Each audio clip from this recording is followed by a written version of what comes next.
কুলটি বিধানসভার বিজেপি প্রার্থী ডক্টর অজয় পোদ্দার শনিবার সপরিবারে মা কল্যাণেশ্বরী মন্দিরে পুজো দিয়ে নির্বাচনী প্রচার শুরু করলেন। উপস্থিত ছিলেন বিজেপি নেতৃত্ব, কর্মী, সমর্থকরা। ডক্টর অজয় পোদ্দার বলেন, মায়ের আশীর্বাদ নিয়ে 16 নম্বর ওয়ার্ড থেকে প্রচার শুরু। মায়ের কাছে জয় কামনা করছি, পশ্চিমবঙ্গের মঙ্গল হোক, সবাই সুস্থ ও ভালো থাকুন।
আজকে মায়ের আশীর্বাদ, মায়ের পুজো, তারপরে 16 নম্বর ওয়ার্ডে প্রচার শুরু।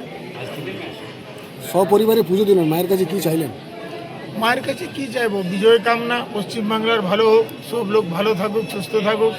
যেভাবে পশ্চিমবাংলা চলছে সেভাবে জিহাদির হাতে আর পশ্চিমবাংলা না যায়।